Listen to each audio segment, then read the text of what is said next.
Hello everyone, welcome back to my channel CBSE English classroom. और आज हम लेकर आए हैं active and passive voice part 4। अगर आपने पार्ट 1, पार्ट 2 और पार्ट 3 नहीं देखा है तो उन वीडियोस को जरूर देखिए। डिस्क्रिप्शन में हमने उसका लिंक दे दिए हैं। पार्ट 1 में हमने tense wise rules and structures cover किए। पार्ट 2 में हमने 5 टाइप्स ऑफ सेंटेंसेस जैसे असर्टिव, इंट्रोगेटिव, इंपेरेटिव, ऑप्टेटिव और एक्सक्लेमेटरी डिटेल में समझे हैं। और पार्ट 3 में हमने सीखा exceptional rules of active and passive voice. और आज का ये पार्ट 4 वीडियो बहुत स्पेशल है क्योंकि आज हम करने वाले हैं full revision based on PYQ. Okay, yes, आज के इस वीडियो में मैं आपको दिखाने वाला हूँ बहुत सारे एग्जाम्स जैसे एसएससी, बैंकिंग, रेलवे, एनडीए और भी बहुत सारे कॉम्पिटिटिव एग्जाम्स में जो पूछे गए हैं। इससे आपको समझ आएगा कि एग्जामिनर किस तरह से क्वेश्चंस आपको ट्विस्ट करता है और आप उन्हें कैसे इजीली और एक्यूरेटली और कम समय में सॉल्व कर सकते हैं। तो चलिए बिना टाइम वेस्ट किए शुरू करते हैं। Let's get started with active and passive voice revision previous year questions part 4। सबसे पहले क्वेश्चन जो है आप देख देख सकते हैं यहाँ पर जो क्वेश्चन पूछा गया है। और पहला क्वेश्चन है the manager will sign the report. कुछ नहीं है, व्हील लगा है ना, मॉडल है ना, तो मॉडल का क्या रूल है और उसके बाद बी लगता है, सिंपल।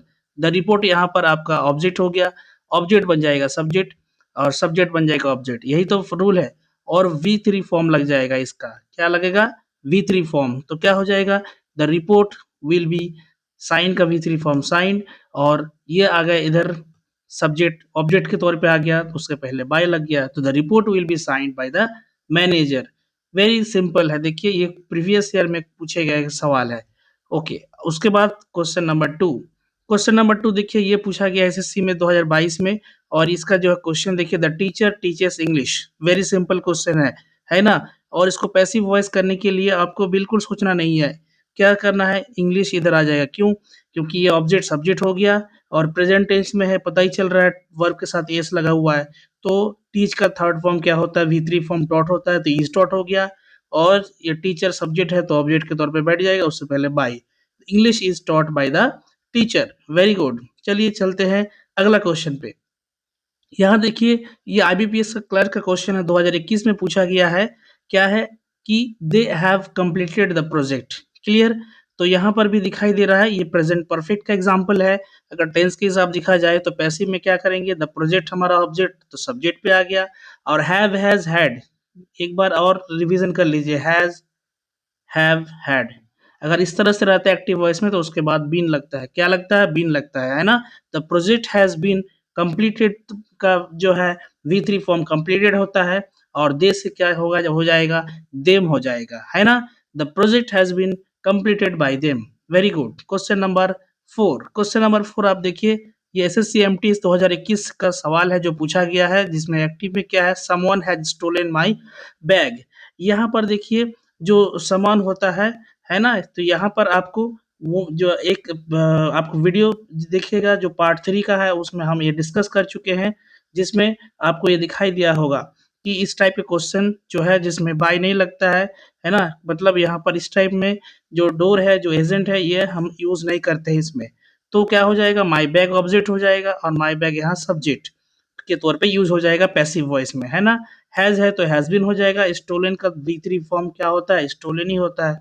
उसके बाद डन हो गया। क्लियर? आगे ये एक क्वेश्चन देखिए, एसएससी में सीपीओ 2020 में पूछा गया सवाल है। इसमें एक्टिव में क्या है, the police arrested the thief. Clear? The thief यहाँ पर ऑब्जेक्ट है और सब्जेक्ट के तौर पे यूज हो जाएगा पैसिव वॉइस में, ये जनरल रूल है। अरेस्टेड यहाँ पर जो है पास्ट टेंस में है तो वाज अरेस्टेड हो जाएगा, हेल्पिंग वर्ब तो लेना पड़ेगा। और फिर जो है ये सब्जेक्ट ऑब्जेक्ट के तौर पे जाएगा, उसके पहले बाय। क्लियर हो गया आंसर, वेरी सिंपल। अगला क्वेश्चन पे देखते हैं, ये जो है सीडीएस में पूछा गया सवाल है 2020 में। सवाल क्या है देखते हैं। सवाल ये है, कितने सिम देखिए एक्टिव में, people speak English all over the world. इस टाइप की जगह, इस टाइप के जो है क्वेश्चन में जो है आपको ये जो डोर है ये यहाँ पर भी एब्सेंट रहता है, मतलब इसको जरूरत नहीं पड़ता है। तो इंग्लिश हमारा हो गया ऑब्जेक्ट जो आ गया। और प्रेजेंट टेंस में है तो इज। स्पीक का थर्ड फॉर्म होता है स्पोकन, और बाकी जो लगा है वो लगा दीजिए, बस ज्यादा नहीं सोचना है इसमें। Very simple. तो English is spoken all over the world, very good. अगला क्वेश्चन देखिए जो एनडीए 2019 में पूछा गया सवाल है, वेरी सिंपल, इतना सिंपल क्वेश्चन पूछा जाता है। जब वर्ब के साथ आईएनजी लगा रहता है, जब वर्ब के साथ आईएनजी लगा रहता है तो तब पैसिव वॉइस में बीइंग लगाना एकदम कंपल्सरी है, नहीं तो आपका आंसर गलत। तो इसीलिए जो है यहाँ पर क्या क्वेश्चन पूछा है कि she is writing a letter, तो इसका आंसर में क्या होगा, पैसिव वॉइस में ए लेटर आ जाएगा ऑब्जेक्ट सब्जेक्ट के तौर पे, और इस आईएनजी फॉर्म है तो यहाँ पर बीइंग लग जाएगा, और राइट का थर्ड फॉर्म रिटन होता है और शी चेंज होके हार हो जाता है। ये हम जनरल रूल में पहले ही पढ़ चुके हैं, ठीक है। तो a letter is being written by her, very good. अगला क्वेश्चन देखिए, अगला क्वेश्चन में एसएससी स्टेनोग्राफर में 2019 में सवाल पूछा गया है और उसका एक्टिव में क्या पूछा था, they will build a bridge, they will build a bridge. इसमें भी जो है हमको जो है यहाँ पर देखिए क्या है कि ए ब्रिज है ना, ए ब्रिज और विल है तो विल भी हो जाएगा, क्यों, हम लोग जानते हैं कैन शैल विल ये सब जो इतने मॉडल है उसके बाद बी लगता है, और बिल्ड का थर्ड फॉर्म बिल्ड होता है, किसके द्वारा, बाय देम, क्लियर। अगला क्वेश्चन देखिए, आरआरबी एनटीपीसी 2018 में पूछा गया सवाल है एक्टिव में, हु ब्रोक द ग्लास, है ना। तो यहाँ पर एक चीज, एक रूल है, हु लगने से जो है बाय होम का प्रयोग करते हैं, है ना, ये इंटरोगेटिव क्वेश्चन है। तो बाय होम, ब्रोक है तो यहाँ पर पास्ट टेंस में है तो वाज ले लिए, और जो द ग्लास है ऑब्जेक्ट यहाँ सब्जेक्ट के तौर पे, और ब्रेक का V3 फॉर्म हो जाएगा ब्रोकन, तो by whom was the glass broken, good. अगला क्वेश्चन देखिए एसएससी सीजीएल का पूछा गया है, यहाँ पर क्या क्वेश्चन पूछा गया है देखिए, क्या एक्टिव में दे आर वॉचिंग मूवी, ये भी क्या है, ये प्रेजेंट कॉन्टिन्यूअस टेंस का है, मतलब वर्ब के साथ आईएनजी है तो बीइंग ऑफ कोर्स लगेगा, तो ऑब्जेक्ट क्या है, ए मूवी, सब्जेक्ट आ गया, इज बीइंग लग गया, और वॉच का थर्ड फॉर्म क्या होता है, V3 वॉच्ड, है ना, और दे से क्या होता है, देम, उसके पहले बाय, तो ये movie is being watched bye them, एकदम क्रिस्टल क्लियर। आगे देखिए नेक्स्ट क्वेश्चन, आईबीपीएस पीओ का 2017 में क्वेश्चन पूछा गया है, the doctor advise me to rest, है ना, डॉक्टर ने हमको उपदेश दिया, क्या उपदेश दिया है कि हमको रेस्ट करना है ना, rest is the best medicine for health, ये हमेशा याद रखिए, है ना, रेस्ट बहुत जरूरी होता है जब आप बीमार पड़ते हैं। चलिए क्वेश्चन पे देखते हैं आंसर क्या होगा। आंसर यहाँ पर वेरी सिंपल है, आपका देखिए यहाँ पर आई मी जो है ना ये बदल के आई हो जाएगा, और एडवाइज्ड है तो पास्ट टेंस में है तो आई वाज एडवाइज्ड, है ना, एडवाइज V3 फॉर्म एडवाइज होता है किसके लिए, टू रेस्ट, किसके द्वारा बोला गया, by the doctor, simple. So I was advise to rest by the doctor. ये अलग जो साइड में एक्स्ट्रा कुछ रहता है ना उसको देख के घबराना नहीं है, आपको हमेशा देखना है कि सब्जेक्ट कौन सा है, आपको हमेशा देखना है वर्ब कौन सा है, आपको हमेशा देखना है ऑब्जेक्ट कौन सा है, ये अगर पहचान लिए सेंटेंस में, बाकी जो एडिशनल रहता है ना उसको खाली लगाना होता है, ऐड करना होता है, ठीक है, गुड। क्वेश्चन नंबर 12 देखिए जो पूछा गया है एसएससी सीएचएसएल 2017 में, क्वेश्चन क्या पूछा है, she had finished her homework, है ना, she had finished her homework, तो पहले ही बोल चुके हैं हैड और हैज और हैव, ये अगर रहता है एक्टिव वॉइस में, अगर किसी सेंटेंस में जब भी पैसिव कीजिएगा उस सेंटेंस को तो ऑफ कोर्स बीन लगाना पड़ेगा, है ना। अगर आप एमसीक्यू कर रहे हैं, मान लीजिए एमसीक्यू कर रहे हैं, 4 ऑप्शन है उसमें अगर बीन दिख गया मतलब हेड के बाद, और बाकी सब सही लग रहा है आपको, तो आप समझ जाइए आंसर सही होगा, बाकी में किसी में बीन नहीं है ना, तो आप समझ जाइए कि ये वाला सही होगा, वो आपको देख के पढ़ना पड़ेगा, मतलब आंसर को ठीक करना पड़ेगा। तो पैसिव में क्या होगा, हार होमवर्क यहाँ पर हमारा हो गया, ऑब्जेक्ट आ जाएगा सब्जेक्ट के तौर पे, हेड से हैड बीन, और फिनिश का थर्ड फॉर्म फिनिश्ड, और उसके बाद बाय, उसके बाद हार, शी से चेंज होके हार हो गया, the her homework had been finished by her. देखिए कितना सिंपल सिंपल क्वेश्चन और सवाल जो है पूछा जाता है, लेकिन ये कब आपके लिए इजी तब है जब आप रूल्स आपको पता है। उसके बाद अगला क्वेश्चन देखिए, क्वेश्चन नंबर 13 सीटीएस 2017 एक्टिव में है, he will have completed the work, तो ये भी सिंपल क्वेश्चन है, the work will have been, है ना, विल हैव बीन, विल है तो विल, हैव है तो यहाँ पर बीन लग जाएगा, उसके बाद कंप्लीट का थर्ड फॉर्म होता है कंप्लीटेड, उसके बाद ही से ही, उससे पहले by, the work will have been completed by him, है ना। ओके अगला क्वेश्चन एनडीए से है 2016, क्या क्वेश्चन है, the boy was playing football, very simple past continuous tense है, सो फुटबॉल हमारा आ गया ऑब्जेक्ट से सब्जेक्ट, क्लियर, और वाज है तो उसके बाद प्ले के साथ आईएनजी फॉर्म है तो बीइंग लगेगा, तो वाज बीइंग, प्ले का थर्ड फॉर्म प्लेड, और द बॉय सब्जेक्ट है तो आ जाएगा ऑब्जेक्ट पे, उससे पहले by, clear, the football was being played by the boy, clear. Very good. अगला क्वेश्चन देखिए, नेक्स्ट क्वेश्चन क्या है, एसएससी जीडी 2016 का क्वेश्चन है। बहुत आसान क्वेश्चन है और इसमें आपको और एक चीज़ बत सिखा देंगे कि इसका इस टाइप से रहेगा तो कैसे बनाइएगा। देखिए प्लीज़ है यहाँ पर, है ना? हम लोग पढ़े थे ना पहले ही इम्पेरेटिव सेंटेंस में, है ना? Please open the door. तो जब भी प्लीज़ लगा रहेगा या काइंडली लगा रहेगा तो हम लोग को यू आर रिक्वेस्टेड लगाना है, यू आर रिक्वेस्टेड टू, और बाकी जो भी है प्लीज़ के बाद खाली जोड़ देना है। एकदम सिंपल है और इसमें ज़्यादा कोई आपको ये नहीं सोचना है ना? और अगर यहाँ पर प्लीज़ नहीं रहा, सिंपल ओपन द डोर अगर क्वेश्चन होता तो क्या करते? यहाँ पर तो आपका सब मतलब जो है क्या है, कोई सब्जेक्ट नहीं है, तो आपको फिर लेट लगाना पड़ता। लेट द डोर, ठीक है, बी ओपेंड। समझ में आ गया? Let the door be opened. जैसे ओपन द विंडो, तो let the window be opened. अगर प्लीज लगा रहेगा तो यू आर रिक्वेस्टेड कर देना है। क्लियर? समझ में आ गया? Very good. चलिए आगे चलते हैं। क्वेश्चन नंबर 16 जो बैंक पीओ 2016 में पूछा गया है। क्वेश्चन क्या है, एक्टिव में let him to do the work. तो लेट तो लगा ही देना है और द वर्क आ जाएगा यहाँ पर, उसके बाद बी वर्ब लगाना है, डू से डन हो जाएगा V3 फॉर्म, बाय लगेगा, ही से हिम लग जाएगा। Clear? Simple, let the work be done by him. Next question है 17, क्वेश्चन नंबर देखिए, ये पूछा गया यूपीएससी जनरल इंग्लिश में 2015 में। क्वेश्चन बहुत कैसा है देखिए, पीपल से शी इज वेरी ब्यूटीफुल। तो हम लोग एक इससे पहले एक रूल में पढ़े थे, जैसे it is believed, it is said, है ना? तो वो रूल के अंदर ये आता है। तो पीपल से तो क्या है, इट इज सेड दैट, ये लगा देना है, बाकी जो है उसमें खाली ऐड कर देना है। Simple, it is said that she is very beautiful. अगला question, question number 18, SSC JE में 2015 में पूछा गया है। एक्टिव में do you know her, interrogative sentence present में है, अभी असर्टिव मतलब जो है प्रेजेंट में है, इंटरोगेटिव है।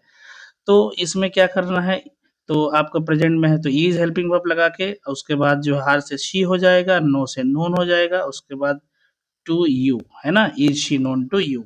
ये जो है एक क्वेश्चन है जो अच्छा क्वेश्चन है, ये क्वेश्चन जो है बहुत अच्छा क्वेश्चन है। उसके बाद आगे देखिए, सीडीएस 2014 19 नंबर क्वेश्चन देखिए, एक्टिव में you must obey your parents. Very simple, must रहे तो must be, simple must be लग जाएगा, और योर पेरेंट्स हमारा ऑब्जेक्ट सब्जेक्ट आ जाएगा। और ओबे का फीतरी फॉर्म क्या होता है, ओबेड, है ना? और यू का कोई चेंज नहीं होता है, उससे पहले ही by. Your parents must be okay obeyed by you, you must obey your, है ना, seniors, you must obey your teachers. इस तरह से जो है आप क्वेश्चन को और भी बना सकते हैं, प्रैक्टिस कर सकते हैं। क्वेश्चन नंबर 20, इंडिया 2014 में पूछा गया है, someone is knocking at the door. मुझे मुझे मालूम नहीं है, आपको मालूम नहीं है कि कौन दरवाजा खटखटा रहा है ना? तो इसमें जो है आपको इस टाइप से जो डोर एजेंट होता है उसमें लगाना नहीं, ऐड नहीं करना है कुछ। देखिए द डोर लग गया, इज बिंग, द डोर हमारा ऑब्जेक्ट सब्जेक्ट हो गया और इज बिंग लग गया। उसके बाद जो है क्या हुआ, नॉक्ड, उसके बाद एट, राइट? तो और ये समवन यहाँ ऐड नहीं करना है, the door is being knocked at. Okay good. अगला क्वेश्चन, अगला क्वेश्चन के एसएससी सीजीएल 2013 में पूछा गया है, he has to finish the task today, है ना?